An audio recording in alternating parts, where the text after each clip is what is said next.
Well, hello, everyone.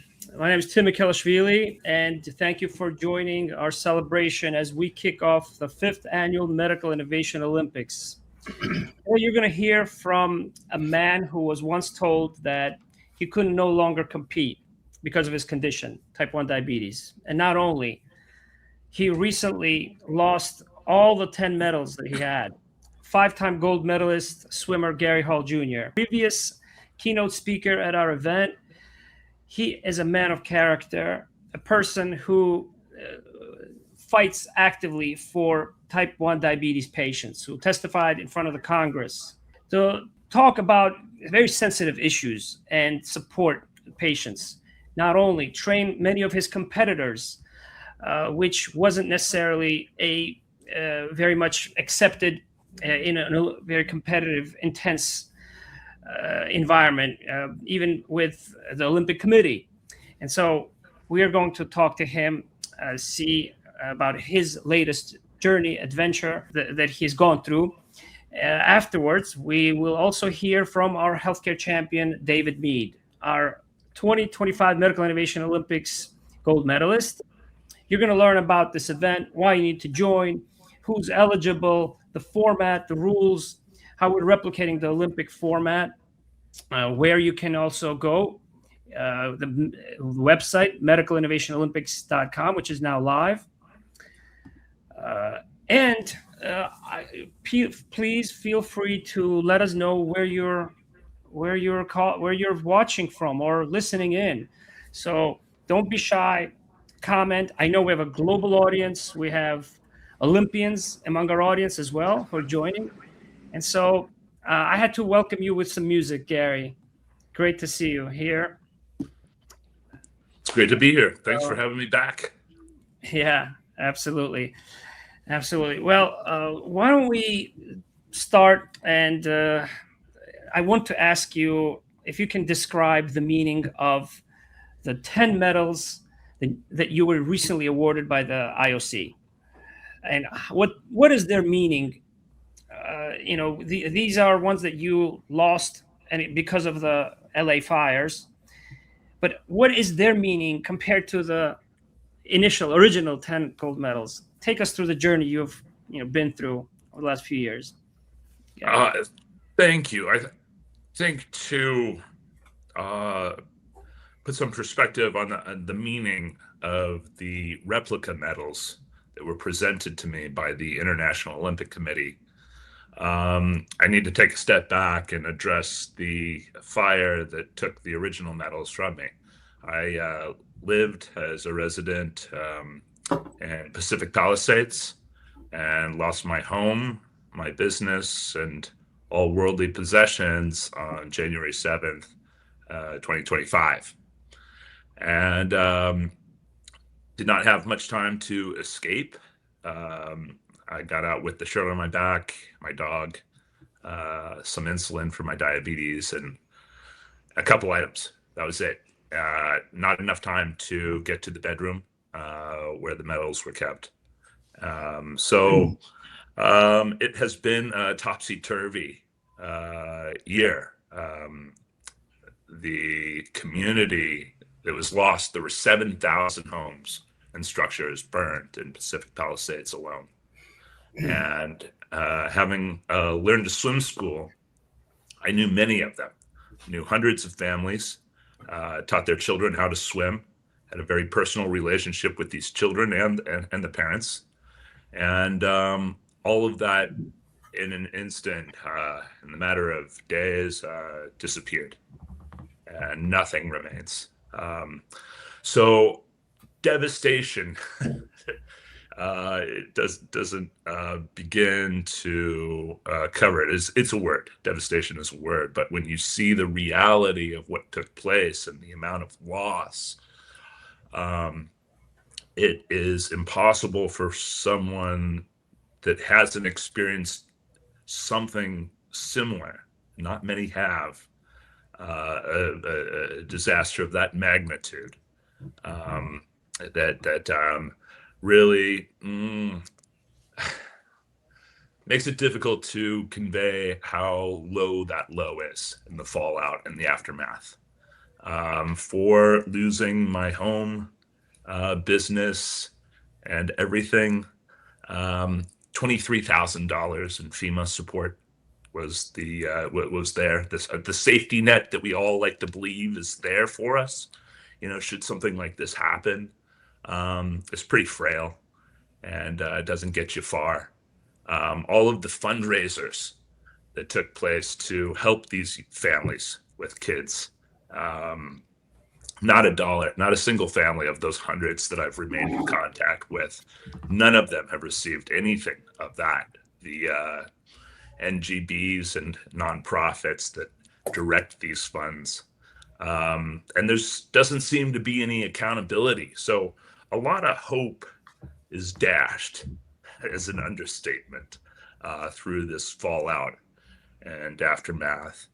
And so to have a call, initially an email from the Olympic Committee saying, we heard about the news. We want to present you with replacement medals, was a beacon in a very dark time. And so I did not expect it, truth be told. I'm far removed from being a competitor at the Olympic Games. And there have been cases through the years where Olympians have lost medals. They're not typically replaced. In fact, somebody told me, and I haven't fact checked it, but the last time that they replaced a medal was Muhammad Ali in 1996, before he lit the Olympic torch in Atlanta. And somebody told me this is a 30-year anniversary of that, by the way. He famously, I think, disclosed in his book that after coming back from Rome with the gold medal and having represented the United States of America, that after an incident of racism, he was so disenfranchised that he took the medal and threw it into the Ohio River. So the story goes. And it took the IOC 30 years, close to it, at the '96 Olympics to replace that medal. And so it's just not something that they do that regularly. And it was a surprise, and a really pleasant surprise at that, to be getting that news. And it proved to be, gosh, it's just a life raft of sorts for me. At that time, they flew me and my son, who is a senior in high school now. He's a competitive swimmer. He was too young following to... the tradition of your family, which dates back to your father, right, and grandpa. Yeah, my father and grandfather also swimmers. A long line of swimmers, and but he was too young to have seen my competing days, or remember them anyway. And so to be able to share that with my son, the president of the International Olympic Committee awarded me 10 replica medals, and it meant a lot. Again, big understatement there. It meant a lot. It meant a lot. Yeah. Yeah. We first heard about it from Chris Cook, a fellow Olympic swimmer from Great Britain. And, I couldn't believe it. That, look, it was hard enough to understand the tragedy, but it affected you, right? An Olympic gold medalist, somebody we knew amongst our expert judges here. And so, speaking about a community, we are building a healthcare community of champions, healthcare champions community, as we call it here, because we've been through this 4 years. We're now launching a 5th year, right? Innovation has to move particularly fast in medicine. So we can't wait every 4 years, Gary. So my question is, how do you define healthcare champions based on your own experience, given that you are a healthcare champion as well? I think the best in the industry are altruistic. that are either personally touched. That's what drives them. They have a family member, someone that they love that has been affected by a condition. And at the heart of the matter, they want to alleviate human suffering. And so this is a noble pursuit. And it gets complicated, as everybody here knows, once you get into the ranks and the system. And, I, through so many years, heard in diabetes research that researchers saying, we want to put ourselves out of business. We want to find the cure and put ourselves out of business. And I still have yet to see that happen.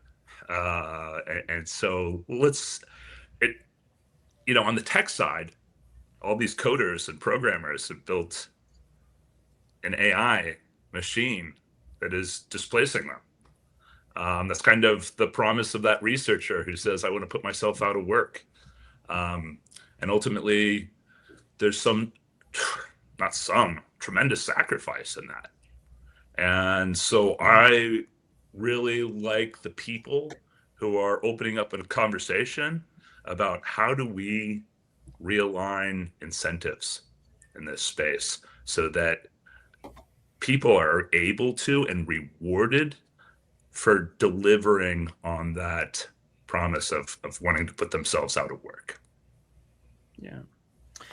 Yeah, that's a very, I think, deeply reflective comment that you made there that I've also thought about a lot. But without sacrifice, you don't have a lot of innovation, right? And there is a lot of sacrifice in altruism. So type 1 diabetes, you're very much an activist, and very close to the research in type 1 diabetes. Can you provide us with just some update or on what you're excited about, what you're seeing? Because I know that you work with many pharmaceutical companies as well, type 1 diabetes. We're getting close. We're getting close to a cure, and I'm reading headlines that China has made a claim to have cured type 1 and type 2 diabetes. The cell therapy. This was the promise a long time ago, and it's taken so much advocacy. I remember the early days of cellular research talking about mad scientists, making it an abortion issue, and making North Korea is going to clone a super army, and the fears that had to be addressed and alleviated in order to move this through the halls of Washington D.C. This is the end result. Is we are now at the doorstep of curing diseases, and what an exciting time. I'm so hopeful now more than ever. Mm-hmm. Okay, wonderful. Are there any particular specific companies like iTolerance that you would want to maybe call out or distinguish? Yeah, I'd like to recognize a very dear friend of mine who the CEO of iTolerance recently passed away, and so that was a tough loss. He was a friend of mine, and this was very recent. But there are several others companies out there that are on a similar path, and being able to cure diabetes without the need for immunosuppression drugs, and the lifelong kind of care that takes and the complications that accompany it. Yeah. Olympians, winners, champions, they know how to overcome obstacles. And I actually had a chance this year to go to the Olympics for the first time. It was a personal lifelong dream. I took my family, my children there. I promised them that they would meet Olympic gold medalists, and I kept that promise, by the way, Gary. But of course, in the United States, we all heard the comeback of Lindsay Vonn, right? And she had an ACL. She managed to become the number 1 ranked skier in the downhill in the World Cup. Built great momentum. Fell again in the training run, then got back up, and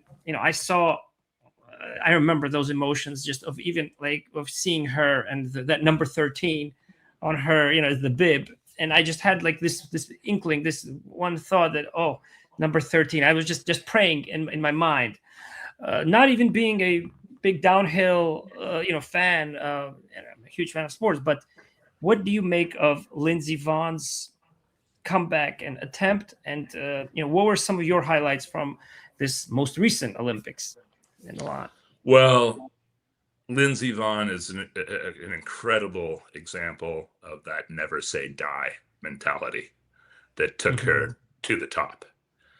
And it was hard to watch her push through these barriers, risking her health and safety, all for the pursuit of that dream, and the amount of sacrifice that she has shown.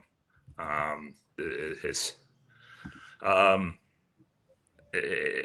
was moving. It was moving to see that, how committed she was to racing. The other events that I absolutely loved, I watched. I really don't want to insult her. I'm so sorry, because her name is escaping me at the moment, but raccoon tail hair figure skater girl. She was adorable. She was so like charismatic, and her hair kind of looked like a raccoon tail. And she was the embodiment of joy. And what she did better than anyone was be present and enjoy the experience. And she won as a result of it. It was unstoppable. It was just a thing of beauty, so graceful, but so joyful as well. And ultimately, despite all the pressure that exists out there, that's what we're looking for. I mean, the best athletes are enjoying themselves out there. And I loved seeing that. And also, who can argue the men's hockey? That one got me up out of my chair and moving about the room, getting the teeth knocked out and scoring the game-winning goal. Hey, I like that guy. Yeah. There was we went to 2 events in Milano Cortina. The first one was figure skating, and given I'm from the Republic of Georgia originally, I live now most of my life in the United States. It just so happened that Georgia had won its first ever medal in the Winter Olympics, a silver medal, and so we were coming out from the event backstage, right? And we saw one of the competitors, Sara Conti from Italy, who was crying, and it seemed like she was very distraught, very just was really suffering, because this. And I want to just show one quick clip, to the audience, because my family and my children, they were there and they were telling me, don't say anything to her now, because I wanted, I promised them to get an autograph, and I did it anyway. And I just want to show this clip. So we ended up turning her tears into. She ended up being a very strong, big sport. She smiled, and I told her that we're from Georgia, but and because I knew that she was competing against other athletes from Georgia originally, and now we live in the United States. And I told her that you're champions. That's all I told her, that you're true champions. You and her, it was as a pair, And it was just a very touching moment, because just the fact that whether or not you win or you lose, you try your best. And sure, it would have been amazing to hear your home country's anthem, right? And that's what she was probably hoping. And we just wanted to demonstrate that appreciation of being a champion with that.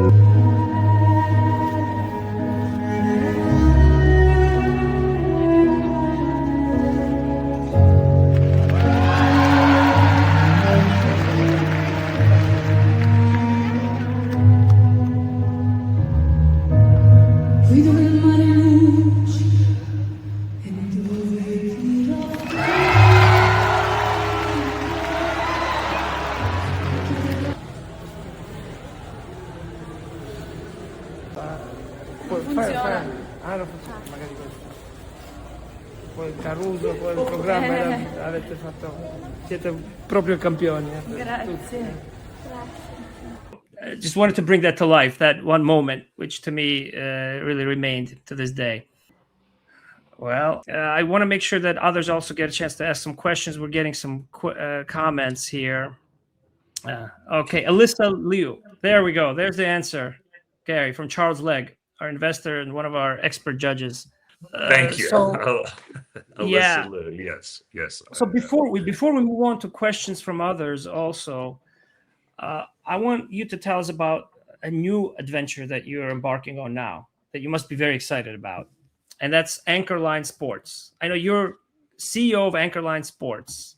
Tell us a little bit about your company, your vision. Anchorline Sports is the rights aggregator, and we aim to build out a sports betting platform for Olympic adjacent sports. Oh, interesting. That today you can't watch a basketball, football, baseball game without seeing DraftKings and FanDuel, and they are changing the fan experience, the way people engage with sport, and it's not for everyone. This is understood, and I'm not advocating for that, but it's an incredible. This is a proven it is a proven fan engagement tool, and all these sports, Olympic sports, the governing bodies, the leagues, the federations, they compete for viewership, to attract and retain fan base, and the sponsors that follow that fan base, looking to reach that fan base. And so what's happened is these big money sports are just getting further and further ahead. They've got, incredibly savvy marketing, business development people, and the Olympic sports remain underfunded. For as much as the Olympic Games mean to all of us, most people don't know that the United States is one of only a handful of countries in the entire world where not a single federal dollar goes to support our athletes in any capacity. And so to continue to market themselves and attract and retain sponsors, I feel that we are providing these sports with a tool to compete against the big guys. And that is my it's objective. I'm sorry. Sure. Yeah. Got it. Yeah. Well, good luck. Good luck with that venture. I want to open it up to others to also. This is a rare opportunity. Yeah, go ahead, Graham. Gary, thanks for sharing your story. I mean, the tragedy, the catastrophe that befell you, your family, and the community, I think few of us can imagine what that loss might feel like individually and to the whole community. My question is, was there anything that came out of that experience that gives you hope, or poor choice of words, a silver lining, or some good came of it? Yeah, it takes time for silver linings to reveal themselves often, and just you're just so spun. I liken it to I go surfing and you get tumbled by a giant wave and it pulls you down, and it's dark down there and cold and you don't know which way is up, and you're just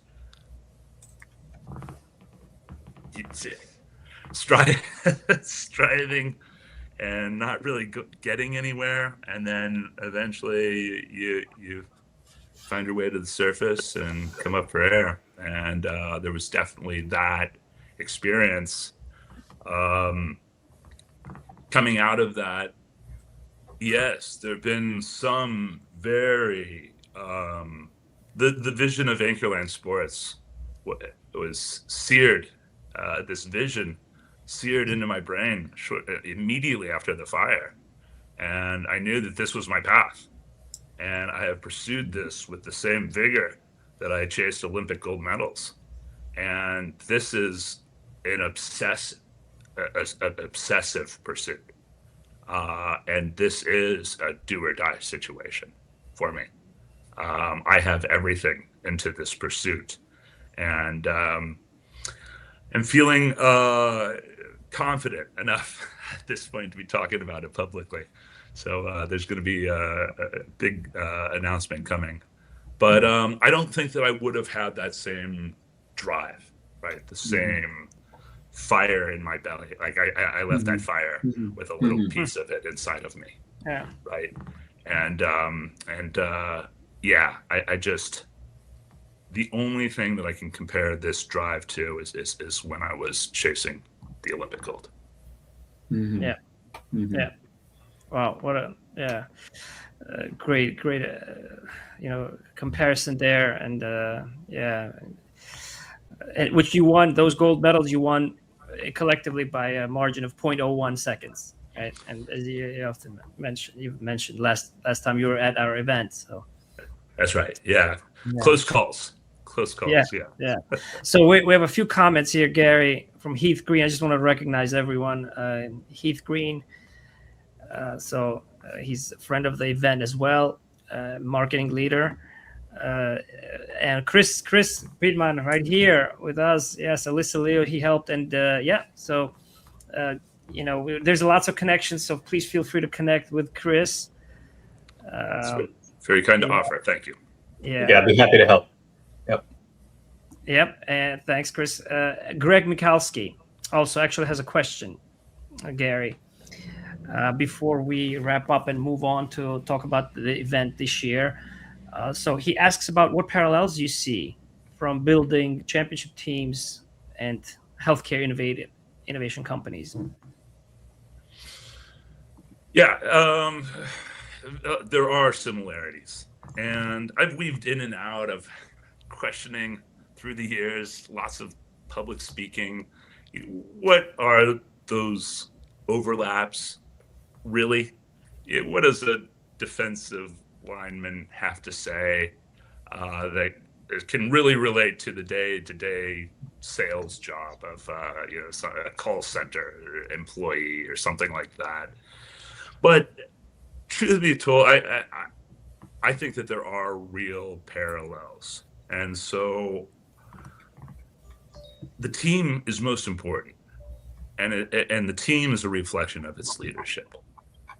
And in swimming, that means you've got a coach and you've got teammates, and both are there to take you outside of your comfort zone and to push you to the point of failure every single day, and are able to do it in a tough and demanding and respectful way. And that's what great leaders do in the workplace. They lead by example. They earn the respect of the people that they work with. And, respect is earned. So these are, but that core unit, whether it's the executive suite or your division or whatever it is, or your lab, or it's the team. And the team, if they are able to work together, all ships rise with the tide, and everyone gets better. Yeah. Well, we have a good suggestion, I think, from one of our investors and expert judges here coming back this year. Do you have any asks from the biotech and health tech community, Gary? Maybe this would be a good venue in which to maybe make a call to action, for your mission, for your company, or personal ask. Thanks. Thank you very much for asking that question, by the way. Yeah, I very much appreciate it. I feel very good about where I am. I really, because until a forthcoming announcement is made, there's not a whole lot that I can say, but I'm positioned well. I have a tremendous amount of support that I am so appreciative of. So at this point, I don't have any asks. I'm not, but Fair, that's fair. just the fact that someone is offering is so encouraging and uplifting. And thank you. Sure. Well, Gary, as I had mentioned, going live, really connecting with some of the brightest minds in the healthcare, connecting sports athletes, champions like you, with a lot of founders, scientists. This kind of requires and forces us, me personally, to take this event to a particular level every year, and and that was exactly the reason why I had publicly made a promise to you and to Bob Beamon, whom you both know each other. Bob Beamon happens to be a world record holder, at once longest running world record in the long jump. I had made a promise that we were going to build something significant, and I can tell you, Gary, since the time that you were our keynote speaker, we're breaking our own records here at this event in terms of how many sessions, how many speakers, the caliber of the competitors that we have. And you're going to hear from David Mead now as well. And so we're going to make sure that we live up to our promise. I will personally, the one that I made to you and Bob Beamon. Any final messages or your personal impressions of what we are building here, Medical Innovation Olympics? Now it's in its fifth year. Congratulations, Tim, and keep up the good work. So impressed, all the champions I've ever met in business, politics, and sport, definitely. We're not obsessed about being the best. They were obsessed on being better. And you managed to do that each and every year. And you keep that up that work, and you're going to get to where you want to go and beyond. Thank you. Thank you very much, Gary. We wish you all the best. You're always welcome to participate and join and connect with this year as well, by the way. So thank you, Tim. And we'll see you soon. Feel free to stick around, of course. Yes. Thank you.